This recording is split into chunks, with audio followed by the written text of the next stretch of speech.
sasa hivi wameingia kwenye phase ya utimamu wa mwili, wameingia kwenye fitness. Kina Mzize hao, kina Edmond John, kina Azizi Andambwile wameanza kufanya mazoezi ya pamoja na wenzao. Hiyo ni sign nzuri. Kwa fitness mwalimu anaweza kuamua kwa mchezaji anavyomtazama. Anaweza kuchukua siku 3, kachukua wiki, kachukua wiki 2, kachukua mwezi. Ni mchezaji anavyozidi kuimaria kutoka kwenye jeraha lake kuja kwenye utimamu wa mwili. Yaani wameshapona. Sasa hivi wanatengenezea sasa utimamu wa mwili wa kupambana. Si mmemshuhudia leo Clement Mzize pale. Piga mawe kweli kweli, mpira unasikia unavuma hivi. Kwa mwalimu anamwangalia huyu mpaka siku fulani anaweza kuwa amesha mechi ile kasi ya wenzake. Kwa hiyo tunamshukuru Mwenyezi Mungu, timu yote sasa hivi yote hakuna hata mwenye mafua. Kibwana amekuja na yeye ameimarika vizuri, yuko safi, hakuna hata mmoja mwenye changamoto yoyote. Mwenyezi Mungu atujalie hii hali iendelee mpaka kesho, mwalimu akapate option kubwa ya kuchagua timu yake. Kukosekana kwa Imam Ashur ni nafuu kwenu Young Africans? Kwanza mimi nilikuwa siamini, unajua. Hata Ali walivyopost bado nikaa siamini. Walipost Kiarabu, nikaenda kukitranslate, kinapanda kile. Nikakitranslate. Imam Ashur hivi na hivi na hivi. Sasa na kueleza bila kutranslate, na kuelezeaje? Lazima nikitranslate, alafu nikuelezee. Kinapanda sina nakielewa afu nakusomea wewe. Au nikusomee? Niongee Kiarabu sasa alipoandika. Niongee Kiarabu utaelewa? Ataelewa? Wa Tanzania na wana Yanga. Wamekutetea Isaya. Ningepiga Kiarabu hapo upagawe. Nikawa siamini. Mbona kama wanataka kuchezea mchezo? Unaelewa mambo ya Kombolela hayo.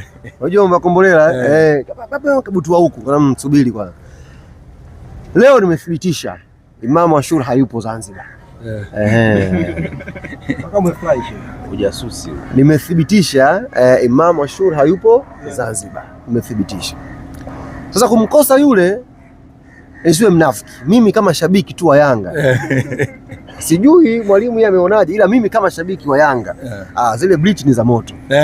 Kwa hiyo kumkosa Imam Ashur tunamshukuru Mwenyezi Mungu.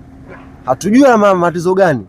Kama matatizo ni makubwa sana ya kiafya, Mwenyezi Mungu ampe uponyaji wa haraka. Kachelewa ndege. Atajua sasa mwenyewe. Ila hiyo kutokuwepo Zanzibar sisi angalau tumesema alhamdulillah. Watu wanasema dua zetu zimeanza kufanya kazi. Kama kuna mtu sasa dua, sisi hatuombi dua kwa mtu apate mabaya. Tunaomba dua timu yetu ifanye vizuri. Sasa Mungu ana namna ya kujibu.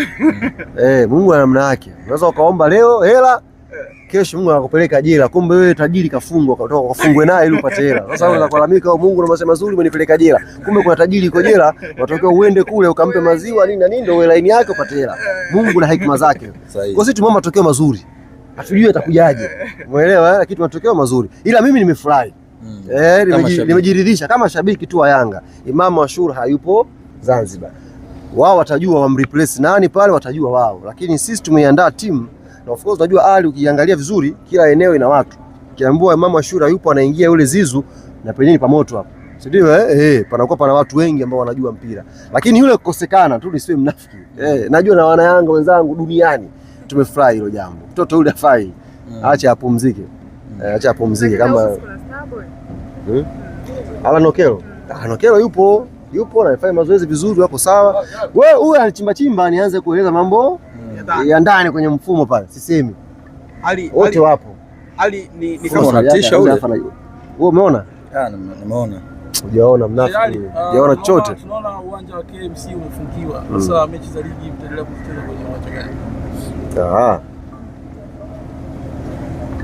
Sawa. Nilikuwa nisijibu swali lako kwa sababu halihusiani na mambo ya Champions League. Kwa sababu ni taarifa muhimu na wana Yanga wana hamu ya kuisikia, ngoja tu nikujibu shehe wangu.